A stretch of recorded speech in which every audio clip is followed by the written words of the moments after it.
And then just after that, to his right, is Mr. Chilesha, who is with the Ministry for National Development Planning from Zambia. And then the colleague at the far end, I didn't get his name properly. He's writing profusely.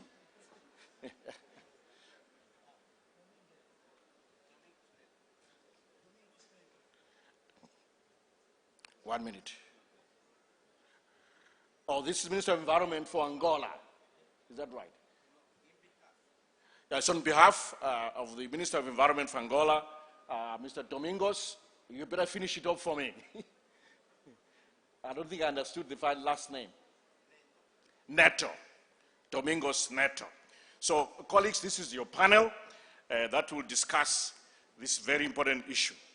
Colleagues, you know, the speed with which we are implementing the SDGs is not fast enough. We need to accelerate.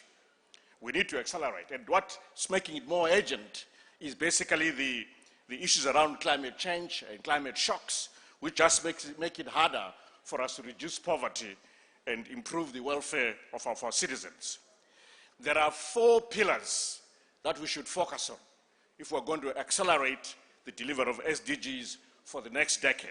1, we should strengthen the financing architecture through domestic resource mobilization.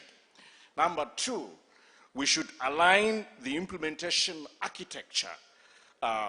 This alignment here pertains to what the SDG is about, what Vision 2063 is about, and then aligning those to our national development plans. Number 3, we must strengthen monitoring and evaluation. We should be results-based in analyzing our speed of progress and meeting our targets under the SDG agenda. And finally, we must improve communication and advocacy. Let me say a few words about domestic resource mobilization.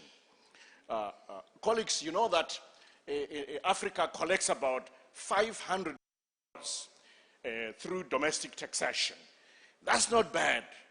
And if you compare to what we're receiving in the form of aid, which is anywhere between 60 to maybe 50 to 60 billion US dollars, you find that we're doing very well in resource mobilization, but we could do better. We could do better through innovation in taxation, through expanding the tax base and making sure that there's better compliance in terms of taxation laws. I must hasten to say, as we think about domestic resource mobilization, let's not forget the private sector. We must crowd in the private sector. There's just so much that governments can do. The private sector can add to what we do. Here I'm thinking of pension funds, I'm thinking of other capital market instruments, I'm thinking of access to capital markets. A few countries in Africa have already gone off to the global capital markets to borrow through the Eurobond market.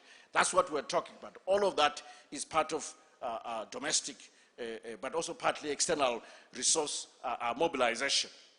As we think about that, in Zimbabwe we have a process of devolution, which is very similar to what you see in Nigeria, or indeed what you see in Kenya, which too have devolved their constitutions in terms of delivery of services at the local level. We should also capacitate our local authorities to raise revenues to implement SDGs at the local level. Let's marry resource mobilization at the local level, at the national level, with the delivery of SDG agenda.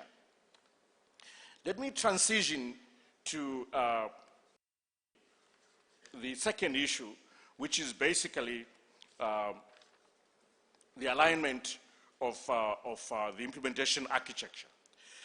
Let's make sure, as countries on this continent, that when we design, when we implement our national development plans, they dovetail, they coincide, they support the SDG and the 2063 agenda. In Zimbabwe, we're 5-year plan. We're completing the transitional stabilization program, which is a 2.5-year program, and then a 5-year plan comes into place. And that plan, in terms of our pillars, is aligned to the delivery of the SDG agenda and Agenda 2063.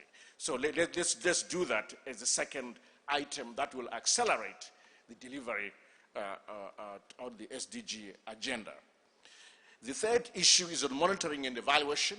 Let's all adopt an M&E approach to the delivery of the SDG agenda. Let's monitor ourselves every year and produce reports as to how we are doing vis-a-vis those targets. I'm aware that the ECA and the AU produce reports, but countries must also endeavor to do the same, even feed data into those supranational or continental institutions for more global dissemination around the world.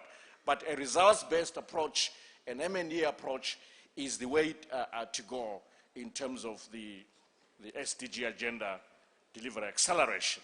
Finally, on communication and advocacy, you see, when we implemented the MDGs, we're not very strong on communication, but we said this must change when it comes to the implementation of the SDGs.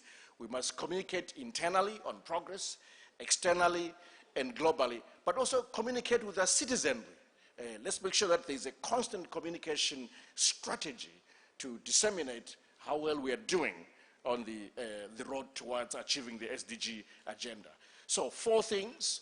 The first of all is to grow the fiscal space, the taxation revenue, domestic resource mobilization. Let's align the implementation architecture, and then let's adopt a results-based approach, a monitoring evaluation approach, and finally, let's improve communication and advocacy around SDGs. So I now hand over to the moderator, Jimmy,